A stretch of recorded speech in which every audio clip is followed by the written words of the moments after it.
sehat, perlindungan Tuhan sepanjang malam bagi kami. Tuhan memberkati kami semua di jalur persekutuan Kingdom Family ini, Tuhan.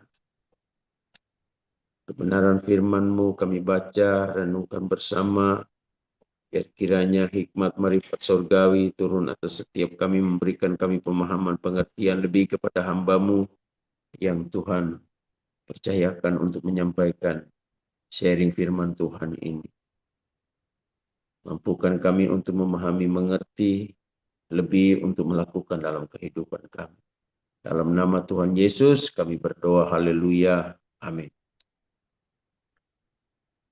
Shalom Ibu Bapak kekasih, terima kasih berikan kepercayaan kepada kami untuk menyampaikan sharing kebenaran firman Tuhan ini. Baik, kita akan buka firman Tuhan di dalam kitab Lukas pasal 17 ayat 5 dan 6. Lukas pasal 17 ayat 5 dan 6.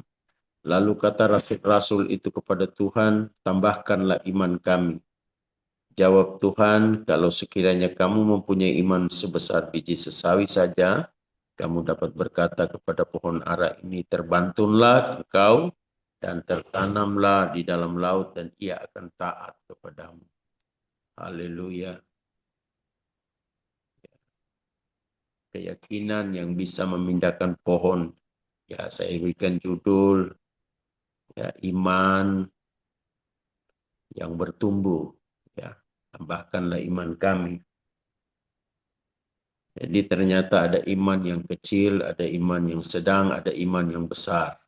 Kalau sebesar biji sesawi saja ada pada kita, kita sudah bisa memindahkan pohon. Ya. Nah, di tengah-tengah keluarga, pribadi lepas pribadi, kita masing-masing, kita punya pergumulan yang berbeda-beda. Ya. Setiap kita memiliki pergumulan. Tapi tentunya ada yang sama, uh, ada yang kecil, ada yang besar, ada yang memandang walaupun dari pandangan sudut pandang orang lain itu kecil, tetapi dia memandang besar karena dia tidak memiliki iman yang cukup di dalam menghadapi masalah persoalan yang dia buat sendiri atau yang Tuhan luaskan terjadi atas kehidupan. Ya. Nah, kita firman Tuhan ini katakan, kalau kita memiliki iman sebesar biji sesawi saja, kita dapat memindahkan gunung-gunung persoalan masalah yang ada di dalam kehidupan kita, yang silih berganti, ya. Bahkan ada yang seperti saya katakan tadi yang kita buat sendiri. Nah, yang kita buat sendiri ini, itu masalahnya ya kita tanggung sendiri. Tentu Allah tidak turut bekerja di dalam hal-hal seperti itu karena kita yang buat sendiri. Seperti yang saya alami dalam kehidupan saya secara pribadi ketika dulu saya mengambil keputusan untuk bertindak salah karena saya lakukan itu dengan sadar bahwa itu salah. Maka saya mengalami pergumulan di dalam itu. Nah, akibatnya saya harus tanggung sendiri. Kita tidak bisa meminta pertolongan Tuhan kalau kita sudah buat salah sendiri, ya. Tetapi kita harus berusaha untuk mencari jalan keluarnya ya, dengan benar tentunya, ya. Beda kalau sekiranya Tuhan meluaskan terjadi itu untuk meningkatkan iman kita. Karena Tuhan rindu supaya iman kita semakin bertumbuh di dalam kehidupan kita, ya. Sebab dikatakan firman Tuhan di dalam 1 Korintus 12 ayat 7, tetapi kepada tiap-tiap orang dikaruniakan penyataan roh untuk kepentingan bersama. Kepada yang seorang roh yang sama memberikan iman, dan kepada yang lain ia memberikan karunia untuk menyembuhkan. Nah, inilah iman ini. Ternyata ada berbeda-beda, ya. Ada kepada yang lain diberikan roh, ya, dan kepada yang lain diberikan iman untuk karunia untuk menyembuhkan. Ibu, Bapak kekasih di dalam Tuhan, ya, mari kita mengintrospeksi diri kita, apakah kita memiliki iman yang sedang bertumbuh ataukah stagnan, ya. Ada yang cuma begitu saja dari dulu sudah mengikuti pelayanan, mengikuti ibadah, tetapi tidak pernah tumbuh di dalam taat, takut, dan setia kepada Tuhan karena tidak menumbuhkan iman itu sendiri di dalam kehidupan. Ya, tidak ada mesbah pribadi dan lebih keluarga. Ya, bangun pagi dengan kesibukan sendiri-sendiri. Saya mengingatkan kepada setiap kita bahwa di hari-hari ini kita perlu meningkatkan mesbah pribadi, lebih juga mesbah di dalam keluarga supaya keluarga kita menjadi keluarga yang terbina takut dan setia kepada Tuhan.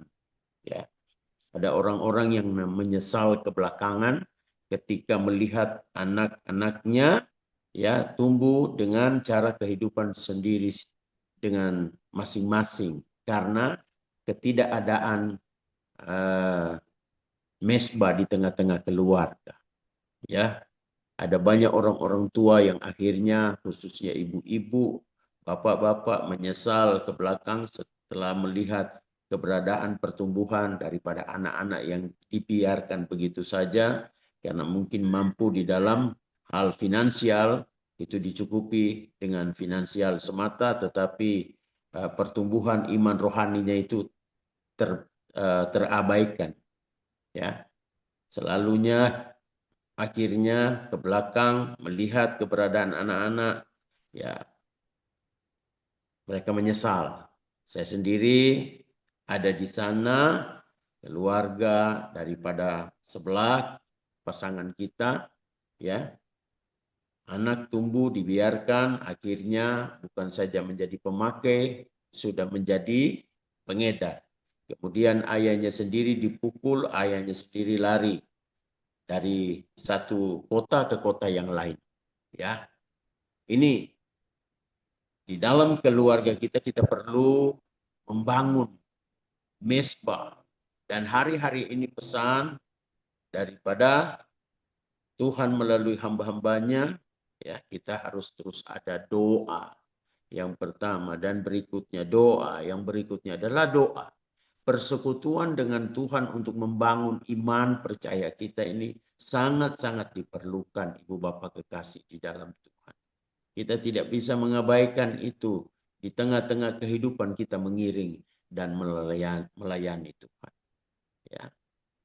Ada orang-orang yang hari-hari ini banyak juga itu terdampak kepada hamba-hamba Tuhan, bahwa mereka sanggup untuk menyampaikan firman Tuhan. Begitu indahnya kita dengar dengan telinga kita, di dalam mereka menguraikan, merangkai kata kalimat untuk menyampaikan kebenaran firman Tuhan, tetapi imannya ternyata bobrok. Ya, oh begitu pintar Ibu Bapak kekasih di dalam Tuhan. Nah, hamba-hamba Tuhan yang demikianlah yang Tuhan katakan, hanyalah daripadaku kamu semua pembuat kejahatan.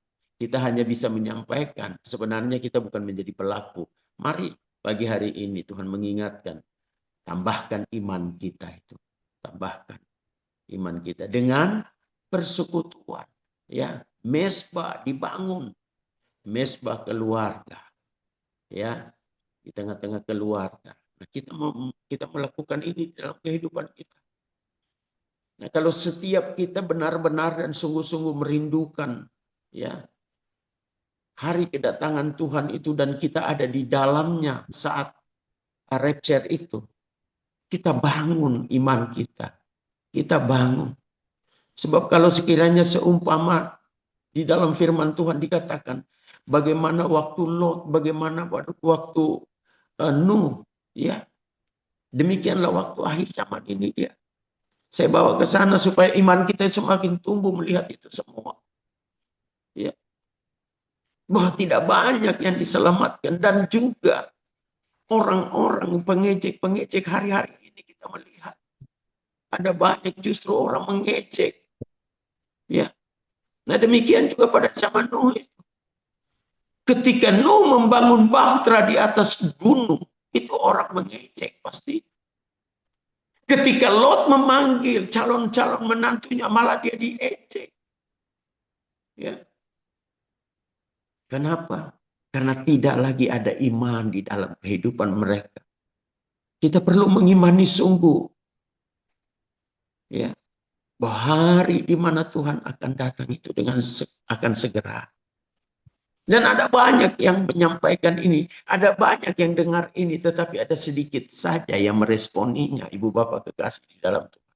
Karena sesungguhnya mereka ada di tempat persekutuan. Mereka ada di gereja. Tetapi imannya itu sudah tidak ada lagi. Mereka dengar kebenaran firman Tuhan. Mereka menyimak kebenaran firman Tuhan. Tetapi mereka tidak pernah menjadi pelaku daripada kebenaran firman Tuhan itu sendiri. Karena imannya sudah tidak ada lagi. Mereka ada, tetapi mereka tidak mempercayai. Ya, kalau ibu bapak kekasih di dalam Tuhan, ada anak, ada cucu-cucu kita yang masih kecil-kecil. Ya, kalau kita tidak jaga persekutuan dengan Tuhan, menuntun mereka, maka mereka akan tumbuh menjadi anak yang melawan kepada orang tua, anak yang menjadi pembangkang kepada orang tua. Nah, seringkali penyesalan itu terjadi ketika mereka sudah menjelang kepada remaja dewasa. Lah, saya nggak didik. Saya nggak arahkan mereka. Ya. Ya itu. Mari kita mau belajar untuk menumbuhkan, menambahkan iman kita itu terus. Kalau ada sebesar biji sesawi saja, kita sudah dapat menghadapi persoalan gunung-gunung, persoalan kehidupan kita. Apalagi kalau kita semakin menumbuhkan itu di dalam iman kita, di dalam taat, takut, dan setia kepada Tuhan. Ya, kepada yang seorang roh yang sama memberikan iman, dan kepada yang lain ia memberikan karunia untuk menyembuhkan. Tetapi jawab perwira itu kepadanya, Tuhan, aku tidak layak menerima Tuhan di dalam rumahku. Katakan saja sepatah kata, maka hambaku itu akan sembuh. Iman seperti ini Tuhan katakan, dia tidak pernah melihatnya di dalam umat Israel. Ya, luar biasa ibu bapak kekasih. Bahwa iman itu harus terus bertumbuh di dalam kehidupan kita. Dan pertumbuhan iman itu oleh karena ada mesbah pribadi, doa, persekutuan dengan Tuhan, penyembahan, pujian dengan kesungguhan. Ya. Sekali lagi saya mengingatkan bahwa ketika Nuh membangun bahtera di atas gunung, pasti yang ada bagian terbesar adalah mengejek. Bagaimana mungkin itu bisa dibuat di atas gunung, apa yang bakal terjadi? Dan mereka juga sampai kepada hujan itu turun, mereka masih belum memahami, mengerti bahwa akan terjadi curahan hujan yang sampai berhari-hari, berpuluh-puluh hari. Ya. Nah, hari-hari ini begini juga. Ketika hal-hal yang demikian terjadi, peperangan terjadi, ya, resesi ekonomi terjadi, orang belum mengerti, memahami apa ini. Tapi kepada ibu bapak saudara dan saya yang terus ada persekutuan, membangun imannya di dalam taat, takut, dan setia kepada Tuhan ini, kita bisa melihat dengan iman kita bahwa ini Tuhan sedang berbicara, mengingatkan sungguh bahwa hari di mana Dia akan segera datang itu sudah akan tiba. Ya, ada banyak orang tahu tentang hal itu, tetapi ada banyak juga orang yang mengabaikan firman Tuhan di dalam Yohanes, ya. Saya sering sampaikan ini dia. Yohanes 13 ayat 13 dikatakan. Ya. Kalian memanggil aku guru dan Tuhan. Dan kedua panggilan itu, oh minta maaf ini dalam versi bahasa Indonesia.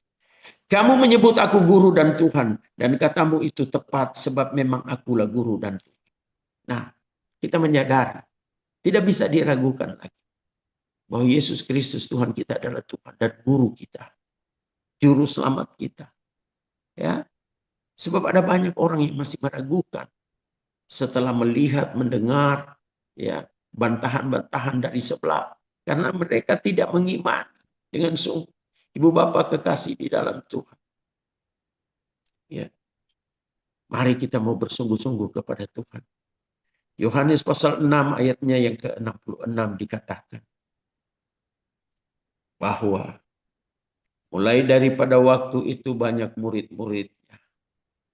Banyak murid-murid daripada Tuhan Yesus mengundurkan diri dan tidak lagi mengikuti dia. Di sana diketahui setelah khotbah Tuhan Yesus yang begitu keras disampaikan, ya, dan bagian terbanyak dari murid-murid itu mengundurkan diri. Jangan sampai hari-hari ini kita ada di dalam menyatakan diri, ada di dalam persekutuan selalu, ada di dalam Tuhan selalu, tapi sebetulnya iman kita sudah undur. Ya, iman kita sudah tidak ada di sana, hati kita sudah tidak terpaut lagi dengan Tuhan. Tetapi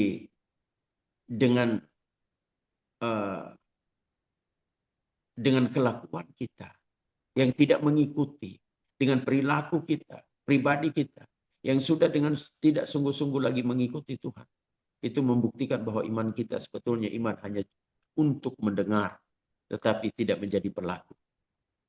Ya, yang paling terpenting berbicara, bukan berbicara lewat mulut lidah bibir kita, tetapi pribadi kita yang menunjukkan bahwa firman itu telah hidup di dalam kehidupan kita. Ya, iman kita semakin bertumbuh, iman kita semakin kuat. Dan hari-hari ini saya melihat mereka bisa berbicara dengan hebat, dengan luar biasa. Tetapi sesungguhnya ada banyak dari mereka yang sudah tidak menjadi pelaku daripada kebenaran firman Tuhan. Ya, karena semakin jahatnya dunia ini, dia kasih kebanyakan orang sudah menjadi dingin dan lebih mementingkan diri pribadi daripada sesama yang ada di sekitar. Ibu bapak kekasih di dalam Tuhan. Ya, mari kita mau berjuang di dalam kehidupan ini. Karena memang mau masuk ke dalam surga itu bukan sekedar hanya biasa-biasa. Kita hidup dengan tenang-tenang, tetapi firman Tuhan berkata, berjuanglah. Masuk melalui pintu yang sempit ini. Karena ada banyak yang berusaha, tetapi sedikit yang mendapatkan. Pegang baik. Jangan berpikir bahwa hanya dengan melakukan ini dan itu, kita sudah bisa masuk ke surga. Tidak gampang ibu bapak. Orang benar saja hampir-hampir tidak diselamatkan. Itu yang perlu kita ingat. Bahwa tanpa kekudusan, hidup kita tidak bisa berjumpa dengan Allah. Ya, kita sudah akan mundur dengan sendirinya ketika kita ada di penghakiman Allah Bapa di dalam Yesus Kristus. Karena menyadari sesungguhnya aku masih banyak kabur daripada terangnya. Aku masih gelap daripada terang. Tidak perlu lagi diusir oleh Tuhan Yesus. Kita sudah tidak mampu bisa berdiri di hadapan kekudusan Tuhan. Kalau kita nggak layak. Ya, banyak berusaha sedikit yang mendapatkan itu. Dan mulai daripada waktu itu mereka semua diuji iman mereka. Iman mereka diuji di dalam perkataan-perkataan yang keras yang disampaikan Tuhan Yesus. Maka banyak daripada murid-muridnya mengundurkan diri. Dan tidak lagi mengikut Tuhan Yesus.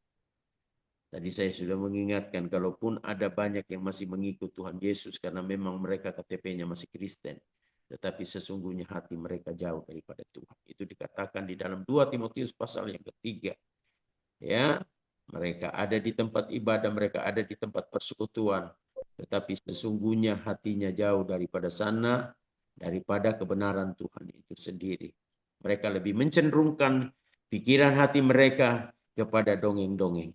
Ibu bapak kekasih di dalam Tuhan, tidak bisa disangkal bahwa kalau kita tidak mendidik benar anak atau cucu-cucu kita dengan baik di dalam takut akan Tuhan, mereka akan tumbuh di dalam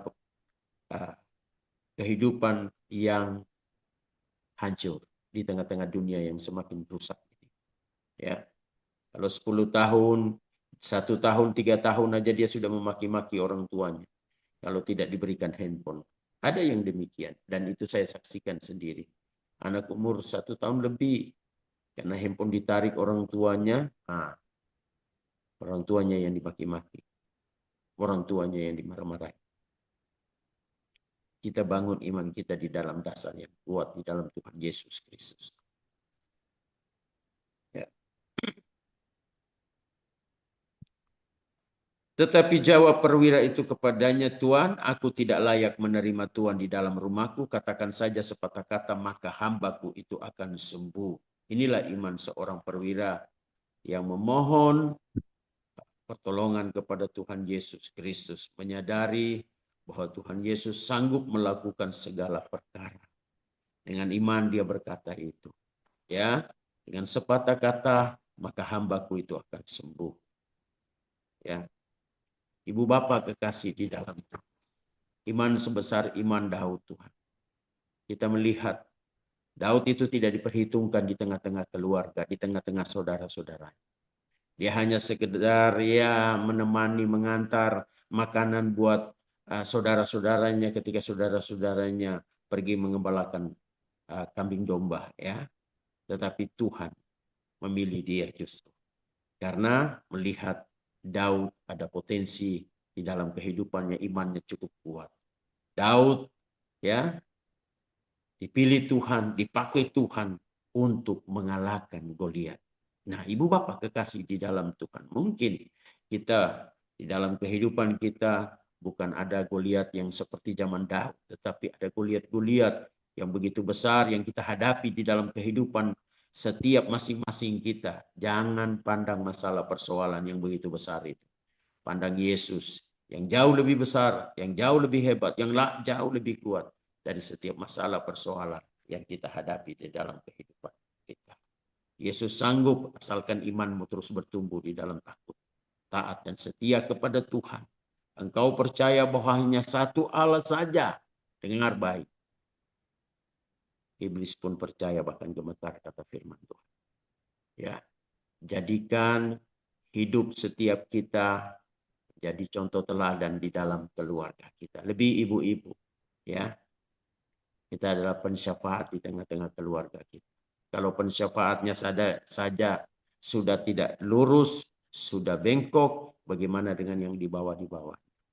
Ya, kita tidak hanya cukup percaya begitu saja, ya. Percaya setiap kita umat Kristiani, artinya harus berbuat, berlaku, bertindak di dalam kebenaran Tuhan. Ya, ya. Itulah yang dituliskan di dalam kitab Yakobus 2 ayat 19. Dikatakan kalau engkau percaya bahwa hanya ada satu Allah saja, dengan tidak beriman sungguh, berlaku sungguh, itu baik. Ya, itu baik. Tetapi setan-setan pun juga percaya akan hal itu dan mereka gemetar. Tidak cukup hanya percaya. Ya, kita harus bertindak untuk berlaku, berbuat seperti Tuhan Yesus. Ya, ibu-ibu, ya, karena ini adalah ibadah wanita, mari ya kita mengintrospeksi diri kita sejauh mana kesetiaan kita mengiring Tuhan. Apakah justru kita menjadi batu sandungan untuk keluarga kita, sungguh-sungguh mau datang kepada Tuhan? Ataukah kita menjadi jalan jembatan untuk mereka boleh mengenal Tuhan dengan seutuhnya, dengan benar, dengan baik? Kita tahu itu. Ya, kita bisa tahu, kita bisa mengintrospeksi diri. Berbicara saja tidak cukup. Tetapi bertindak berlaku dengan benar, keluarga kita bisa melihat benar. Ibu kita, oma kita, ayah kita, opa kita berjalan sesuai seturut dengan kehendak Tuhan. Apa yang dikatakan itu yang dilakukan. Ya. Berterima kasih sungguh kepada Tuhan. Ya. Bersyukur kepada Tuhan. Kalau sampai dengan hari ini setiap kita boleh menjadi teladan, boleh menjadi gambaran Tuhan di tengah-tengah keluarga kita. Dan jangan itu dibiarkan redup atau tenggelam.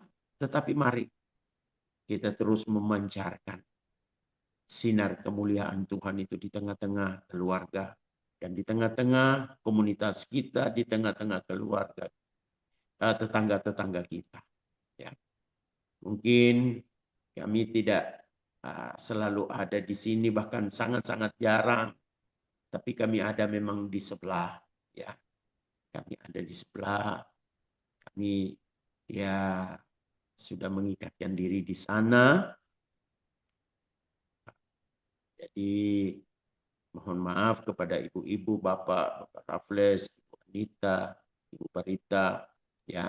Tetapi jika ada waktu kita siap untuk ada bersama-sama di sini, dan setiap doa, menara doa itu kalau sekiranya saya tidak ada kesibukan atau saya tidak ada di perjalanan, saya berusaha selalu ada, selalu hadir di komitmen saya jam 3 waktu Indonesia Barat sampai jam 4. Itu saya berusaha supaya saya ada di menara doa.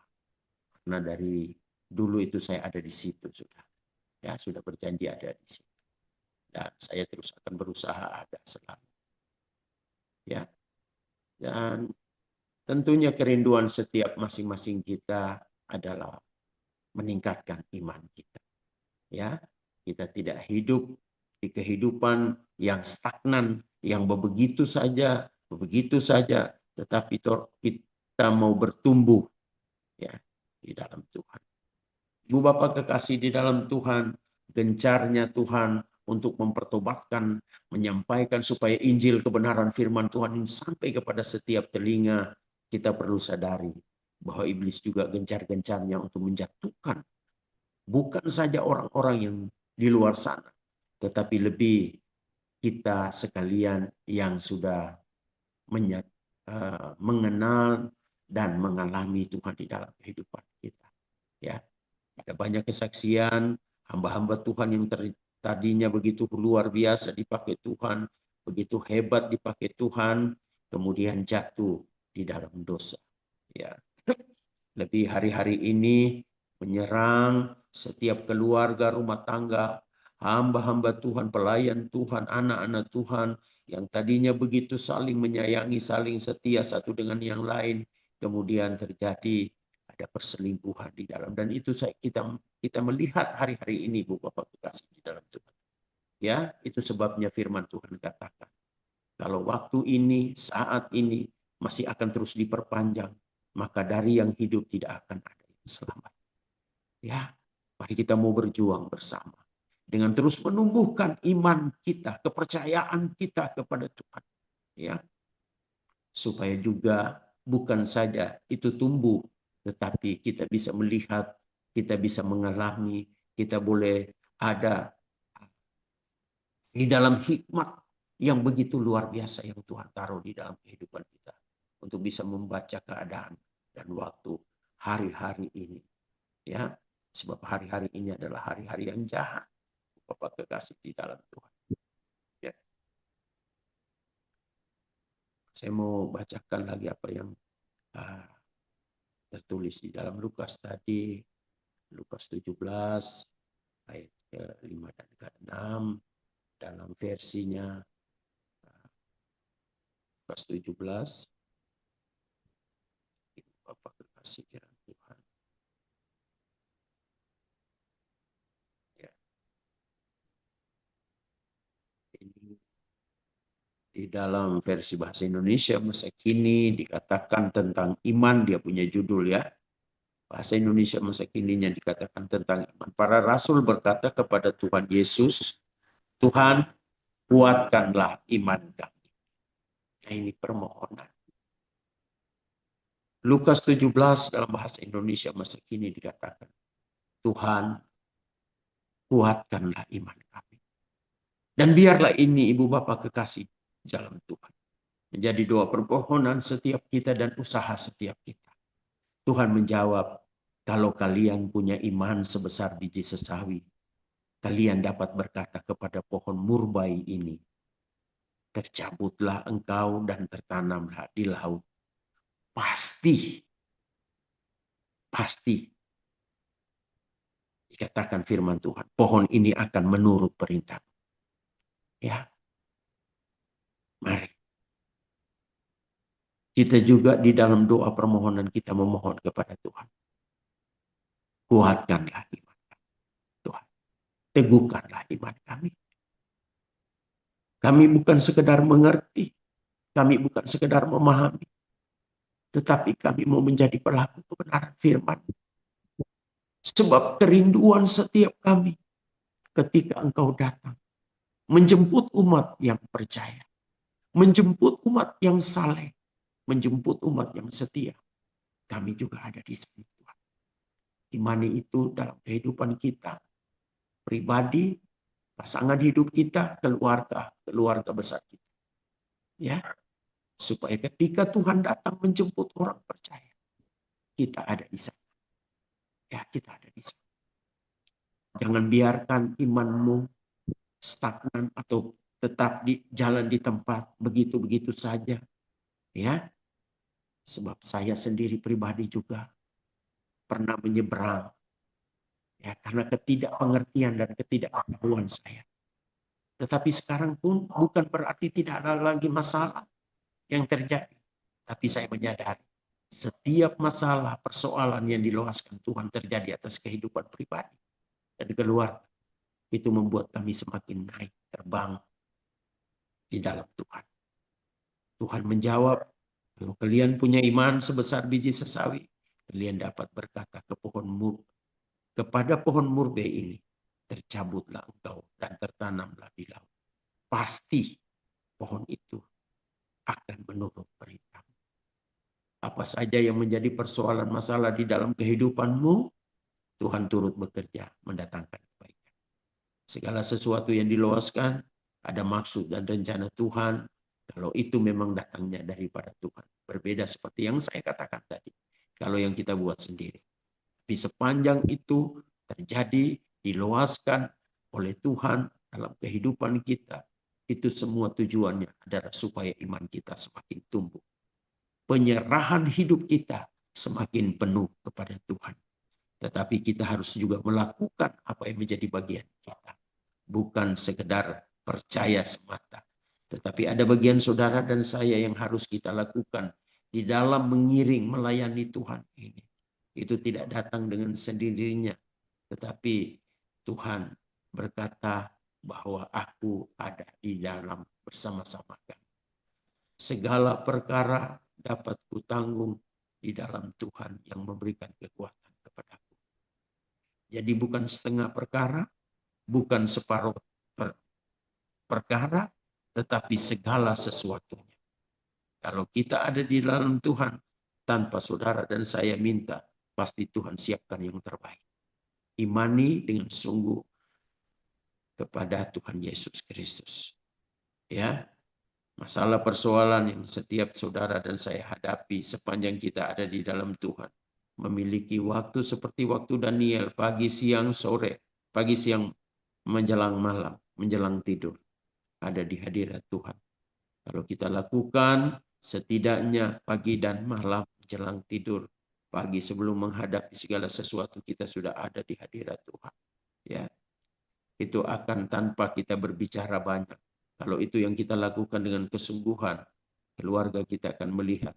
Dan dengan sendirinya, mereka akan bergabung dan beribadah bersama-sama. Mungkin ada di antara anak-anak, cucu, atau menantu yang masih menolak ketika mereka ada di dalam kehidupan keluarga atau tinggal serumah dengan kita. Oh, susah mau bangun. Tetapi kalau kita lakukan dengan kesungguhan, dengan iman yang sungguh kepada Tuhan, ada saatnya juga dia bergabung karena kami melihat itu dan mengalami. Ya. Tapi kalau kita juga hanya sekedar 1 minggu 1 kali, ya itu kadang-kadang saja, oh, itu berat mereka akan mau bergabung. Tetapi kalau setiap hari ya kita lakukan dengan kesungguhan, dengan iman sungguh, bukan oleh karena berharap mereka. Memang kita punya harapan supaya mereka juga bisa bergabung di dalam ibadah yang pagi-pagi kita lakukan. Atau malam-malam yang kita lakukan. Walaupun mereka belum bergabung, tetapi ada saatnya mereka juga akan bergabung. Tetapi kalaupun tidak, itu bukan kesalahan saudara. tetapi kita sudah mempraktekkan kehidupan yang takut akan Tuhan. Biarlah setiap saudara dan saya bukan sekedar menjadi tanda, menjadi berkat bagi keluarga, tetapi bagi sekeliling kita. Kita menjadi mercusuar yang sebagai penuntun untuk orang boleh datang kepada Tuhan dengan bukan sekedar perkataan, tetapi perilaku kita. Kita menjadi contoh, kita menjadi teladan, kita menjadi terang, garam, ya, di tengah-tengah dunia di mana kita ada. Ya. Biarlah iman kita semakin bertumbuh. Haleluya. Tuhan memberkati kita. Amin. Firman Tuhan. Mari kita mau berdoa. Bapa yang kekal di dalam sorga, Allah yang begitu sangat mengasihi kami di dalam Yesus Kristus. Terima kasih Tuhan, hamba-Mu terbatas. Engkau Tuhan yang tidak terbatas. Kau menjelaskan, menerangkan bagi setiap kami lebih dan lebih lagi. Bagaimana supaya iman kami tumbuh. Iman kami terus bertambah. Di dalam taat, takut, setia kepada Tuhan. Bukan hanya sekedar berkata, berbicara, menguraikan kata kalimat. Tetapi kami hidup di dalam kata kalimat yang Tuhan taruh di dalam mulut bibir kami. Kami mau hidup di dalam kebenaran Tuhan. Terima kasih Tuhan Yesus Kristus. Biarlah Tuhan melakukan apa yang menjadi bagian Tuhan atas kehidupan kami. Karena firman-Mu berkata, Engkau Tuhan yang turut bekerja dalam segala sesuatunya, mendatangkan kebaikan bagi setiap kami yang mengasihi Tuhan.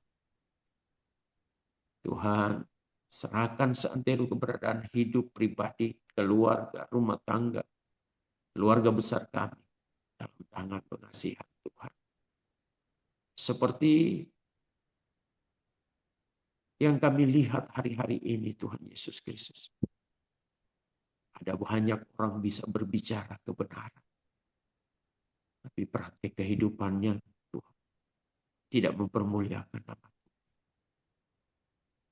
Namun kami tidak mau jadi seperti mereka. Tapi mau jadi seperti yang Tuhan kehendaki. Tidak ada satupun yang dilewatkan daripada setiap kami. 10 peserta yang ada di sini Tuhan. Ya, kiranya kami semua diberkati oleh Tuhan. Keluarga kami diberkati. Demi nama Tuhan Yesus Kristus, Juru Selamat hidup kami. Kami alaskan doa ini. Haleluya. Amin.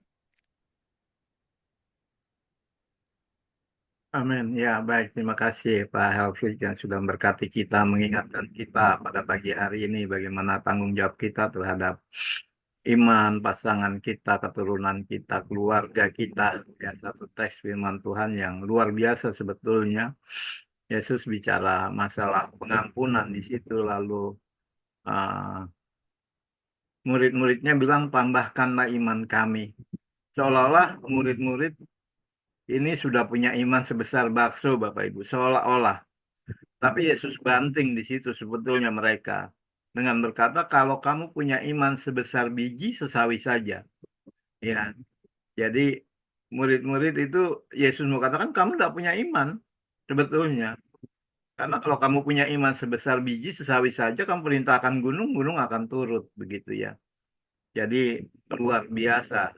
Ya, Yesus menegur mereka luar biasa caranya itu. Ya, karena murid-murid minta ditambahkan imannya, lalu Yesus bilang kalau kamu punya iman sebesar biji sesawi saja. Biji sesawi itu benih paling kecil Bapak Ibu. Kita mengambilnya aja tidak bisa pakai jari. Dia harus ditekan baru lengket ke tangan kita. Ya, itu biji sesawi. Begitu kecilnya. Jadi iman itu tidak perlu besar sebetulnya. Punya iman saja itu sudah bisa memerintahkan gunung. Ya. Jadi bukan, saya ingat satu kata-kata memasuki ruang doa di Batu di kampus kami. Karena ada kata-kata yang saya ingat sampai sekarang itu ditaruh di taman sebelum masuk ruang doa. Bukan percaya, bukan beriman kepada Allah yang besar. Eh, Bukan beriman yang besar kepada Allah dikatakan. Tapi kamu perlu beriman kepada Allah yang besar. Ya, jadi iman sebesar bisa saja kalau kita beriman kepada Allah kita yang besar, maka itulah yang akan terjadi dalam kehidupan kita. Dalam keluarga saya sendiri, ya nanti Bapak Ibu bisa sharing ya dari keluarga masing-masing. Keluarga kami itu dimulai dari mama saya, Bapak Ibu. Dia lahir baru, lalu membawa persekutuan doa atau family altar ke dalam keluarga kami. Kami itu dia 6 bulan, Bapak Ibu. Dia bersekutu sendiri 6 bulan tanpa teman-teman. Sampai satu persatu dari kami merapat. Ya, dia membangun family altarnya luar biasa. Kalau sudah jam 4 nyanyi saat pagi hari itu merupakan bel bagi kami. Dan kami harus bangun dan merapat ke dia dan menyembah Tuhan bersama-sama, berdoa lalu masuk dalam aktivitas sekolah dan lain sebagainya. Nah, dan iman mami kami itu luar biasa. Ya, bukan satu kebanggaan, tapi eh, melahirkan 4 orang hamba Tuhan sekarang di tengah-tengah keluarga kami. Ya, jadi satu kakak saya yang di Hong Kong itu, yang satu di Surabaya, yang satu ada di Kalimantan. Itu pendeta semua. Jadi kami kalau pulang Natal itu sudah ada 10 pendeta dengan pasangannya masing-masing. Ya, itu dimulai dari iman orang tua kami. Ya, yang yang tidak tidak apa ya, yang dia cuek walaupun tidak ada yang ini dia mulai aja pagi-pagi dia sudah mulai angkat pujian sampai kepada kami akhirnya ya merapat ya mengikuti dia menyembah Tuhan. Nah, mungkin Bapak Ibu punya pengalaman bagaimana pengaruh Bapak Ibu terhadap keluarga. Memang benar kata Pak Helfrik tadi, yang jangan sampai kita terkejut sampai pada titik tertentu. Oh, ternyata iman anak saya tidak saya bina, iman istri saya tidak saya bina, iman pasangan kita tidak kita bina. Itu tanggung jawab kita, bukan cuma didoakan, bukan cuma gandengan tangan nyanyi. Bergandengan tangan itu harus diciptakan. Ya, tidak hanya didoakan, diciptakan. Kita buat persekutuan, kita buat doa bersama. Ya, puji Tuhan.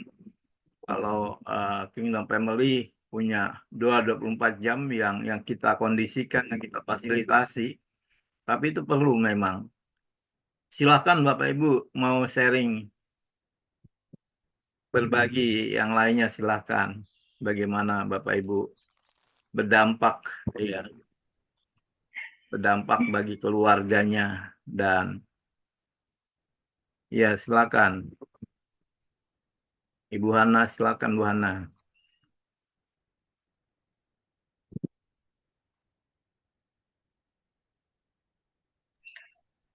Pujian Bapak Engkau sungguh baik. Hampir setiap hari kami panjatkan sebelum kami baca firman Tuhan dan berdoa. Itu kami lakukan ketika Ingrid belum menikah. Sesudah dia menikah, dia pindah ke Myanmar. Kalau saya berkunjung, kita berdoa. Dia dan suaminya, saya di kamar sendiri. Ketika cucu-cucu sudah lahir, 3 orang cucu Tuhan anugerahkan buat Barita, mereka berlima saat teduh. Lalu saya sendiri di kamar. Tapi kami selalu tidur bersama cucu nomor 1 dan nomor 2. Ketika mereka masuk kamar, saya akan tanya, what did you read from the Bible? Apa yang kamu baca di Alkitab? Lalu dia Marvel sih yang selalu membaca karena Iliana belum bisa baca. Jadi dia menjelaskan firman yang dia baca itu. Di saat itu saya bersyukur dan berterima kasih Tuhan hadir di tengah-tengah keluarga Ingrid. Tidak mudah perjalanan hidup mereka di luar negeri ya, karena harus beradaptasi dengan budaya yang baru, bahasa yang baru. Apalagi sekarang pindah ke Vietnam, ke Ho Chi Minh, hal yang sama mereka harus lalui. Marvel setiap hari belajar bahasa Vietnam karena ada muatan bahasa Vietnam di sekolahnya. Tapi saya bilang, remember God with you, God will help you, Jesus will help you. Yes, Opung, dia selalu katakan itu dan saya selalu bersyukur dan terima kasih tadi renungan pagi ini dari Pak Helfrid Dame mengatakan bahwa iman itu harus kita tumbuhkan di tengah keluarga, anak, cucu kita. Dan saya bersyukur untuk hikmat dari Tuhan untuk terus membimbing mereka, terutama juga Ingrid. Kita berdoa untuk dia, untuk bertemu dengan komunitas anak-anak Tuhan, dan itu terjadi dalam mereka sejak Oktober di sana. Kemarin ini beberapa minggu berturut-turut Ingrid ikut komunitas, ada perempuan-perempuan dari berbagai bangsa, tetapi anak-anak Tuhan, dan dia berbagi kepada saya bagaimana cara Tuhan membimbing.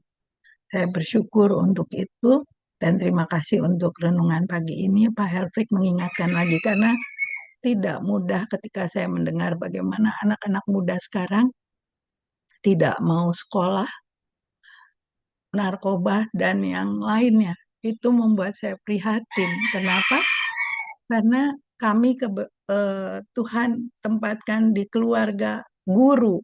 Jadi kakek saya guru sending, ayah saya kakak beradik 6 orang dari satu ibu, itu hanya satu yang bukan guru. Semuanya melalui masa menjadi guru. Lalu dari ibu berikutnya juga hmm, adiknya papi pendeta ya guru gitu loh. Jadi saya bersyukur untuk ini dan kecewa ketika mendengar anak-anak muda patah semangat untuk belajar gitu. Jadi eh, firman Tuhan, iman itulah yang mendorong kita untuk terus belajar karena Alkitab itu sumber dari segala ilmu menurut saya, nggak tahu yang lain. Karena di situ tertulis semuanya, yaitu hikmat Tuhan. Terima kasih Pak Helfrich yang mengingatkan kita bahwa iman itu harus kita bangun di tengah keluarga lebih dulu, baru nanti ke lingkungan.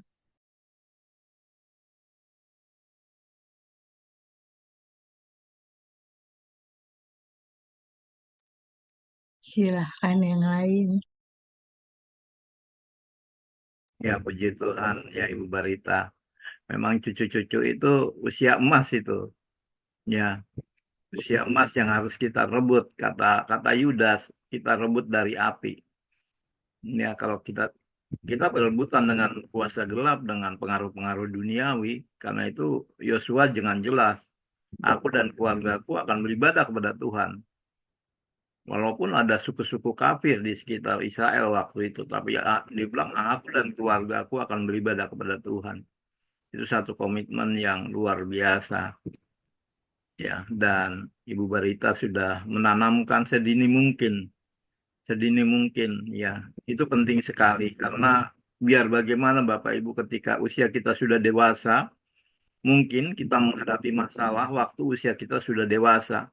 Tapi kita ingat nilai-nilai yang dulu saya pernah dengar itu waktu saya masih sekolah minggu, ada firman Tuhan yang berkata demikian.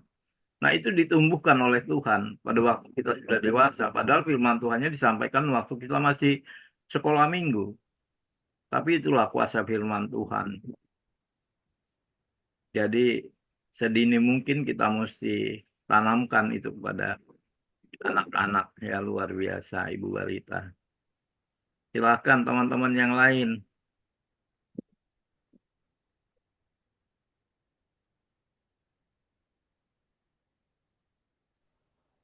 Apakah ada dari teman-teman yang lain? Halo, para ples. Silakan Pak Lukas, gimana Cirebon? Syukur bahwa Cirebon rame. Sudah sholat Id. Iya.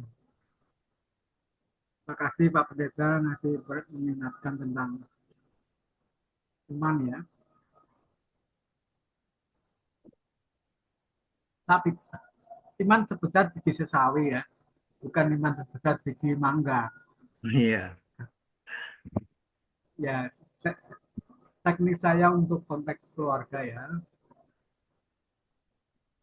Saya pernah pakai metode yang anakku pertama itu, yuk Randy kalau kamu bisa baca keseluruhan satu kitab tak kasih 3.000 rupiah.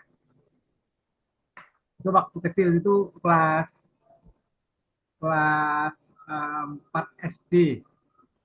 Pokoknya kalau kamu baca satu kitab kejadian, rapung 3.000, keluaran 3.000. Sampai selesai, dia senang banget dikasih hadiah. Tapi terus membaca tahap kedua, tidak tak kasih hadiah. Tidak tak kasih hadiah. Dia agak kecewa. Ternyata dia baca Alkitab itu adalah karena hadiah. Namanya anak kecil ya, 4 tahun. Kelas 4. Tapi apa yang terjadi setelah sekian tahun, dia ngomong dengan teman-temannya mahasiswa waktu dalam pembinaan. Justru karena papa gue itu menantang saya baca Alkitab dihadiahin, saya sempat kecewa karena tahap kedua tidak dikasih hadiah. Namun itu sudah terlanjur melekat, katanya, sudah melekat kepada hidup saya. Artinya ini kan teknik yang tidak selalu relevan, tapi itu masuk. Akhirnya dia sekarang melayani di marketplace, itu diceritakan terus bahwa kadang-kadang membaca Alkitab itu juga kayak tanda petik ya, distimulasi, tanda petik kadang-kadang dipaksa. Tapi saya melihat anakku yang pertama itu betul-betul baca Alkitab tuntas itu dari SD sudah. Itu yang motivasinya uang, tapi ternyata berdampak positif juga. Kedua, memang saya itu punya namanya family time ya. Family time itu tiap malam minggu itu pergi bersama keluarga, istriku di sampingku, anak-anak di belakang, kita ada mobil waktu itu. Tiap malam minggu selalu pergi makan bareng di warung atau di yang kafe-kafe kecil gitu. Nah disitulah kita bercanda, bergurau, tanya jawab. Suatu saat, kalau kali ini kita mau makan kemana nih, Ren? Pak mau ke sate, satunya mau kemana? Steak, satunya mau ke apa? Ke lupa aku. Tiga anak itu beda-beda. Maka setelah saya belokkan ke warung kacang hijau. Kacang hijau kan murah, murah. Lalu di situ mukanya itu cemberut semua. Tapi dalam di mobil tadi ada bercanda, bergurau tentang firman dan ini dan itu. Sebab kalian tidak bersatu dalam bahasa. Maka Papa belokkan di kacang itu.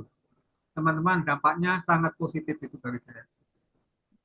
Sampai hari ini, anak mengingat peristiwa itu, dan kalau mereka pulang nengok orang tuanya,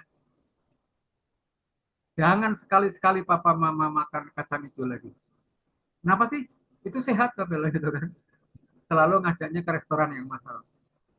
Nah, dia ingat betul, Papa gue itu apa namanya makan kacang itu memang untuk nyekolahin kami sampai kami semua selesai kuliah. Maka tiba saatnya Papa harus kalau kami pulang pasti diajak makan yang enak.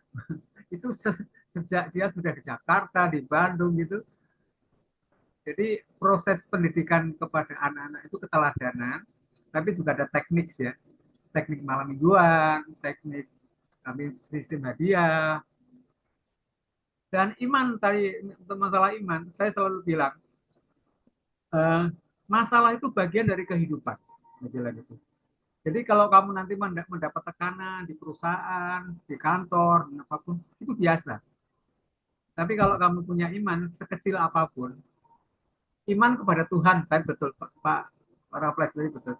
Iman kepada Tuhan bukan iman yang kecil untuk besar bukan. Masalah selalu ada solusinya.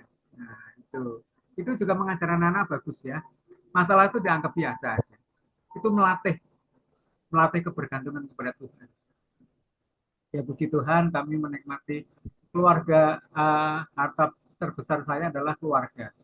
Keluarga yang indah, keluarga yang jujur, keluarga yang saling mengasihi, keluarga yang menghadapi apapun berani oleh karena iman kepada Tuhan yang Maha Besar itu. Terima kasih para Raffles. Iya, baik. Ini Ibu Hana udah tangan. Silakan Ibu Hana.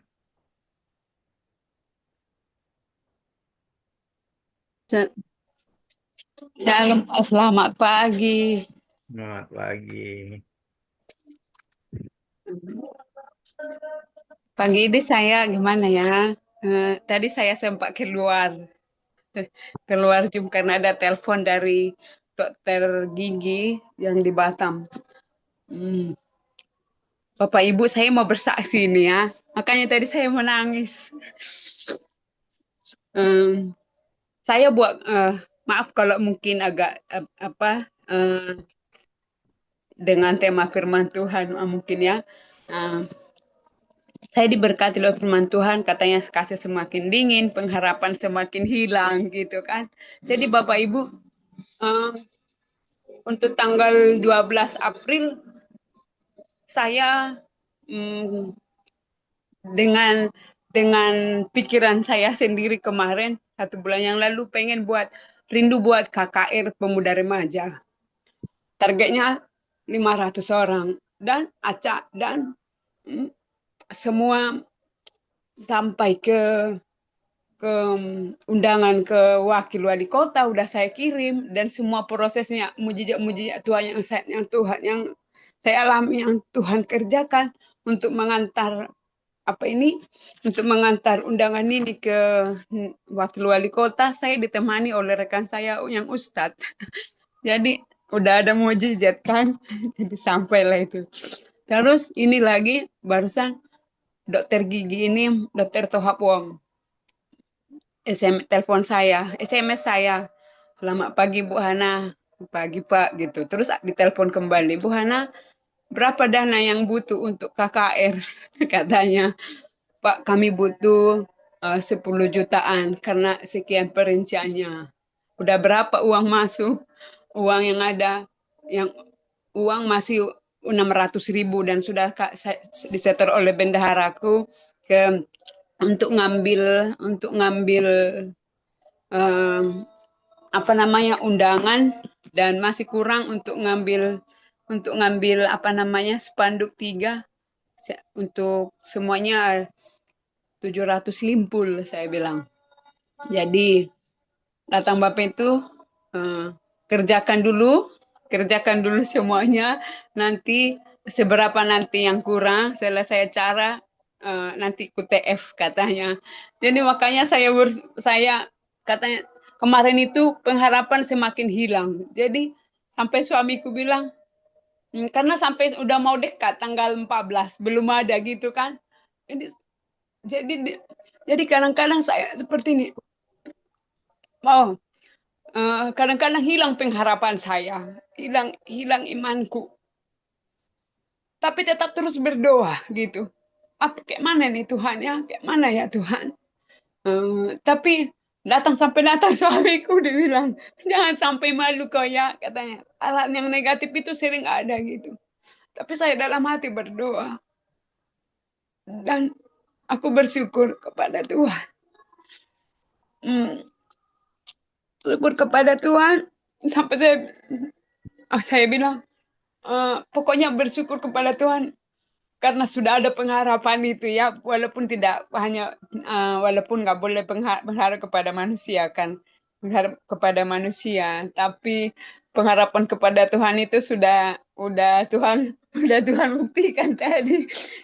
Dan ada juga satu rekan hamba Tuhan yang bilang, Hana jangan khawatir, nanti ku dukung, katanya. Jadi tapi aku malu bilangnya gitu kan, Bapak Ibu. Masih kurang ini, tolong ini, malu aku bilangnya. Tapi puji Tuhan, Pak. walaupun Tuhan, tetap Tuhan Allah yang mungkin ini menguji iman dan karakter saya juga. Untuk saat ini saya melihat mujizat Tuhan itu, Bapak Ibu. Satu hal yang sangat diperlukan, semua ada Tuhan cukupkan. Di luar pikiran gitu kan. Adek mau ini, mau apa namanya ini, mau cetak apa hal yang sangat perlu sekali gitu, mau cetak brosur. Ada dulu ini satu-satunya sangat urgent kali, Tuhan cukupkanlah dulu gitu. Jadi berdoa lagi, berharap lagi gitu Bapak Ibu. Jadi saya melihat pagi ini sampai saya berdoa ya, terus bersujud. Ibaratnya saya pegang kaki Tuhan itu, Tuhan ampuni aku yang kurang beriman ini. Makasih ya Tuhan. Karena saya tadi udah dengar dokter gigi itu nelpon barusan. Jadi saya berdoa bersyukur kepada Tuhan. Makasih ya Tuhan. Terima kasih ya Bapakku gitu. Jadi Bapak Ibu, jadi yang saya bagikan Bapak Ibu ya, jangan sampai pengharapan semakin hilang. Jangan sampai pengharapan semakin hilang. Jadi bersyukur kepada Tuhan Yesus Bapak di sorga. Kalau kita mengerjakan bagian Tuhan, apa yang baik gitu untuk pekerjaan Tuhan, Tuhan pasti tolong. Tuhan pasti tolong. Dan juga saya bersaksi juga ya. Ada rekan saya kemarin hanya lewat telepon saja saya, namanya Reva, dia dari Sulawesi, kakaknya di Singapura, Stella namanya, mamanya di Singapura kerja. Jadi kakaknya Sister Stella bilang, Bu Hana, tolong daftarkan dulu anakku masuk ke Universitas Awal Bros. Saya urus semuanya dan Reva datang. Ini belum pernah jumpa, hanya lewat telepon aja. Datang dari Sulawesi, dikasih semua dokumennya, aku uruskan, terus ku jemput mereka ke Singapura. Padahal belum kenal Bapak Ibu ya. Nah, dan mereka kita carikan semua kos-kosannya. Nah, dan aman semuanya gitu. Jadi di tengah-tengah kesibukan masih Tuhan kasih kesempatan untuk mengerjakan hal itu gitu. Jadi saya bersyukur kepada Tuhan bahwa ketika kita mau mengerjakan ya untuk Tuhan gitu ya, pasti Tuhan bantu kita, pasti Tuhan memberikan kita kekuatan. Begitulah Bapak Ibu. Jadi pesan firman Tuhan bagi saya hari ini Bapak Pendeta Pak Hendrik Dame, jangan sampai pengharapan saya semakin hilang. Dan terima kasih, dan jangan sampai kasih saya semakin dingin untuk menolong, untuk sebagai perpanjangan tangan Tuhan untuk menolong suku-suku Sampan Melayu ya yang di pulau. Terima kasih Pak, Tuhan memberkati. Amin. Maaf kalau saya. Terima kasih. Iya, satu kesaksian yang penuh emosional ya, luar biasa. Karena kebaikan Tuhan yang kadang jauh dari apa yang kita pikirkan, Tuhan kerjakan. Ketika kita mengerjakan bagian kita, Tuhan pasti akan mengerjakan bagiannya. Baik, Bapak Ibu, ada lagi yang mau bersaksi? Silakan. Bu Ana, Kak, mau tanya tadi suku apa? Suku Sampan di mana? Bu Ana. Suku Sampan Melayu di pulau Pak, di pulau. Iya. Pak Lukas. Shalom Pak. Shalom juga. Kenapa? Kemarin itu saya kan bantu Pulau Karos nanam singkong, karkau, ubi kayu. Tapi nggak berkembang. Kenapa ya Pak? Sampai 500 batang kami tanam. kebanyakan pertanyaannya begitu, Bu Ana. Nah, jadi input tanaman itu yang penting minimal ada 4. Jarak tanam dan kena matahari enggak, satu. Kedua, airnya cukup tapi tidak mengenang tapi lembab. Ketiga, ya pupuk. Pupuk ada dikasih enggak? Enggak, belum. Tiga, udaranya oke enggak? Udara di sekitarnya bagus enggak? Udara pengaruhnya besar. Tapi di antara yang penting tadi adalah pupuk dan cahaya matahari. Kalau cahaya matahari dia Pak bagus, banyak Bagus. ya kan? Terus Karena dia, tapi tanahnya itu Tanahnya kayak tanahnya itu panas Pak, hawanya dari air laut ke darat itu. Jadi kalau kita ke sana tanahnya itu menyengat sampai ke wajah. pulau ya. Iya. oh ya ya ya ya. Berarti kondisi tanahnya ya Bu ya, kondisi tanah. Jadi Iya. kalau kita ilmu pertanian yang saya pahami itu memang tanah yang bagus itu pH-nya 7, ada alat untuk mengukur pH tanah. Nah, itu kadang-kadang orang awam kan tidak memakai alat untuk mengukur pH tanah. Kalau panas sekali atau dingin sekali, itu kadang-kadang dikasih kapur dolomit itu untuk menetralisir. Kapur Oke dolomit Pak. itu warnanya agak coklat. Saya kemarin sama anak-anak kecil kemarin jebol ini apa namanya singkong di sini bagus banget. Jadi Hmm, 4 syarat itu harus dipenuhi: cahaya matahari, air, pupuk, udara. Plus kondisi tanahnya memang pH-nya netral. Tapi untuk kadang-kadang kalau seperti di Kalimantan Tengah, Kalimantan yang kebanyakan air payo itu sangat dimungkinkan tanahnya yang apa pH-nya ya. Karena itu pasti kondisi air laut itu juga pH-nya keasaman tinggi Bu biasanya. oh, Kalau dekat laut atau dekat dekat laut ya khususnya itu airnya asam. iya iya Pak. Nah, Tapi itu tanaman tua di situ tumbuh Pak. Aku lihat pohon. bagus. Artinya gini, kalau belajar dari ilmu tanaman yang paling mudah, lihat tanaman itu paling bagus apa. Tanam itu aja. Itu yang paling gampang. Oh, di situ kok paling bagus mangga. Di Cirebon ini sekitarnya adalah mangga. Nah, kalau ditanam Hmm, di Kuningan, di daerah pegunungan sana juga bagus, tapi hasilnya nggak bagus. Karena hmm. cahaya mataharinya tidak sebagus Cirebon untuk konteks mangga. Maka yang paling pas di Cirebon adalah mangga. Misalkan contoh gitu. Kalau di daerah Buana, yang pas adalah apa ya? Itu yang paling baik. Iya, Karena dia sesuai dengan kondisi iklim, kondisi Mangga udara. dan kelapa. Ya, Oke oke Pak. iya tanaman yang favorit ya. oh, Oke Pak. Makasih ya Pak. sama-sama. Pak Dame, terima kasih firmannya sama Ibu Ratna yang sudah memuji-muji muliakan Tuhan. Kita rindu suara Bu Ratna dan Pak Dame. Makasih sudah menyemangati kita supaya iman kita semakin teguh ya, jangan sampai tertidur dan pengharapan jangan sampai punah. Jadi penyemangat, memotivasi. Karena memang dunia akhir-akhir ini berita hanya berita ketakutan. Tapi satu hal,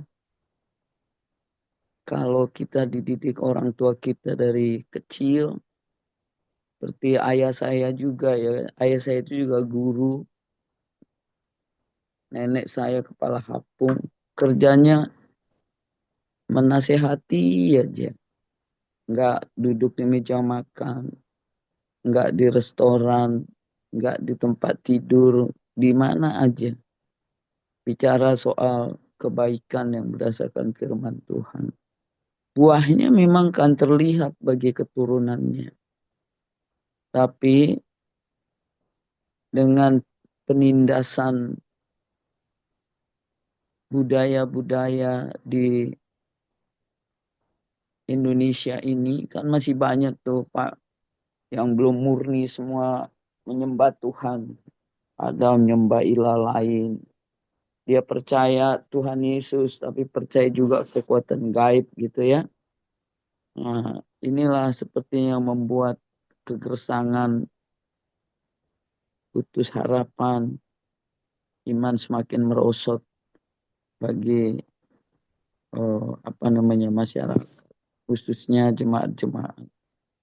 Saya melalui kesaksian di perjalanan ke daerah-daerah, memang ini benar terjadi. Karena akar masalahnya adalah terlalu banyak memproduksi, memarketingkan narkoba di bangsa ini. Terlalu banyak yang menjual usaha instan, yaitu melalui judi online. Terlalu banyak sarana-sarana kejahatan yang disediakan oleh Lucifer ya untuk menggapai untung sebesar-besarnya.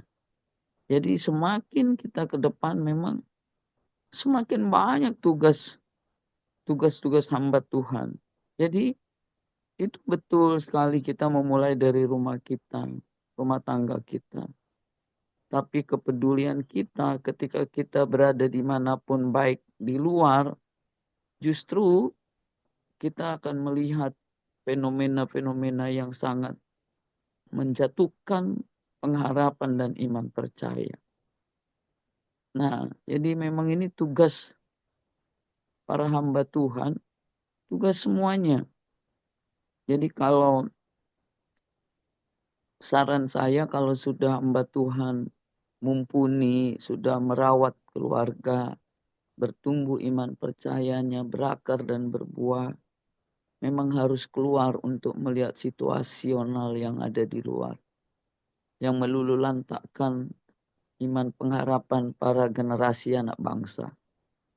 Kalau hanya kita yang kita pikirkan ke depan, akan punah banyak populasi umat di Indonesia, bahkan di dunia ini sebagai pengikut Yesus. Karena mungkin kita mendengar ya rancangan undang-undang khilafah ya yang sudah masuk ke Indonesia, yang dibiayai oleh Iran. Iran membiayai terorisme seluruh dunia, membiayai Hamas untuk terus berperang di Gaza sebagai pusat pelatihan perang, menghabiskan APBN, meluluhlantakkan pengharapan generasi penerus ya. Jadi memang kita hamba Tuhan tidak lagi hanya fokus untuk diri kita sendiri. Kita harus melihat banyak keluar dan berani untuk tampil iman percaya orang Kristen. Untuk apa? Untuk membasmi ya kelakuan kejahatan yang dirancang oleh orang-orang pihak-pihak ketiga kerjasama dengan orang-orang dalam negeri. Ini tugas kita berat, Pak Dame. Sangat berat tugas kita akhir-akhir ini. Seperti tadi, kalau kesaksian keajaiban mukjizat Tuhan itu pasti terjadi diberi bagi kita yang punya pengharapan dan mempercayakan iman kita mampu melakukan tugas itu. Tapi yang paling berat saat ini yang kita hadapi adalah bahwa anak-anak bangsa ini, generasi penerus, itu benar-benar sudah rusak. Salah satu contoh konkret, akhir-akhir ini melalui statistik kesehatan, banyak orang meninggal mendadak. Kenapa Bapak Ibu? Setelah ditelaah, dikaji, ternyata makanan-makanan yang saat ini sengaja disajikan oleh ya pengusaha-pengusaha untuk menjual produknya mencapai keuntungan sebesar-besarnya, tapi memporak-porandakan tumbuh kembang anak. Sehingga zaman sekarang banyak orang yang penyakit kanker. Tiba-tiba sudah stadium 4 meninggal. Inilah yang terjadi. Jadi ternyata kita harus juga peka memberikan pendidikan bagi keluarga kita, sahabat kita, jemaat kita, untuk juga mengimplementasikan firman itu supaya berjaga-jaga itu adalah hati-hati memilih makanan. Karena makanan ini juga ternyata menjadi racun yang seolah enak. Ternyata dia adalah sumber dari penyakit dan kematian. Tuhan juga bilang, memang Tuhan yang mengatur umur, tapi kita diajari berhikmat. Itulah sebabnya air-air ini mengerikan ya. Seperti saya ngelihat kemarin kaget berita, baru memposting fotonya di Facebook. Tiba-tiba dia sakit, diperiksa, kanker otak stadium 4, meninggal. Nah, hal-hal begini juga perlu kita sosialisasikan kepada jemaat-jemaat kita. Mungkin kalau di kampung makanan masih pure lah ya. Tapi sekarang banyak narkoba. Menyajikan dalam permen, menyajikan dalam roti. Jadi sudah merupakan sebuah resep. Ternyata pemuda-pemuda sekarang yang menikah pun nggak peduli sama keluarganya. Ya, menawarkan makanan-makanan enak, cepat saji. Akhirnya generasi penerus kita ini pupus karena tidak mampu menahan nafsu kedagingannya. Terus mengkonsumsi makanan yang tak berguna. Padahal Tuhan mengatakan kamu adalah sebagai benteng kekuatan dalam mempertahankan dan memberitakan kabar kebenaran Injil Kristus. Tapi yang diberitakan pengusaha orang jahat hanyalah berita-berita hoax yang melulu lantakkan pengharapan. Jadi karena itu setiap kali kita mungkin bertugas sebagai penginjil kah, pemberita kabar lewat mimbar kah, dimanapun kita berada, ayolah kita mensosialisasikan unsur kesehatan, pendidikan, ekonomi ini menjadi implementasi dari firman Tuhan yang bisa terus menumbuh kembangkan populasi anak bangsa ini sebagai penerus memberita kabar kebenaran Injil Kristus. Sehingga zaman sekarang banyak ibu-ibu yang sudah putus asa, ya, imannya tertidur, anak-anak muda, ya, pengharapannya punah, ya, karena kondisi-kondisi saat ini. Dan ini semakin telanjang. Saya membicarakan ini udah lama sekali tentang hal ini. Tapi ternyata itu yang terjadi. Padahal kita selalu berdoa, ya Bapa, kami bersyukur, kami percaya, kami berdoa lebih dari apa yang kami doakan, Kau menjawab.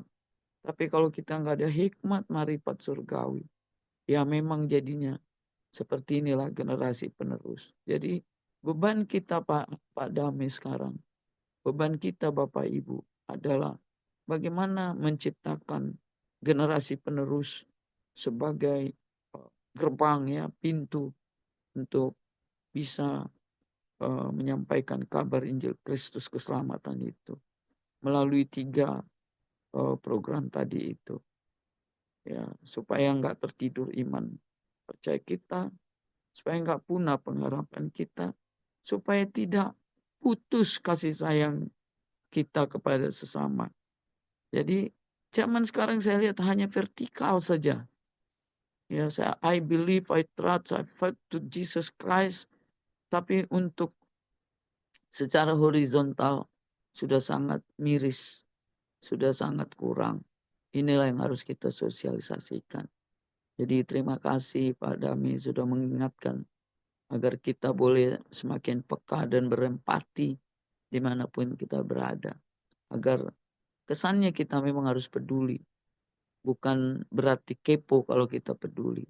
Kesannya kita harus mengasihi walaupun kita menegur dengan cinta kasih. Jadi itu terima kasih Pak Dami, ya, kita bisa mendengarkan itu. Rupanya iman manusia zaman ini memang sudah hampir tertidur. Jadi dibangunkan lagi, disegarkan lagi supaya kita semakin semangat. Terima kasih Pak Dami, Pak Raffles, Bapak Ibu semuanya. Lanjut yang lain. Pak Ya, Raffles. terima kasih. Silakan yang lain kalau ada mau sharing. Pak Lukas sudah mundur, Ibu Nia sudah mundur. Ya Bu Niat ada doa pagi. Kalau sudah nggak ada, ditutup aja sama Pak Dami dengan doa Bapa kami dan berkat. Tanya dulu yang lain Pak. Siapa tahu Pak Marudut ada? Ada Pak Marudut?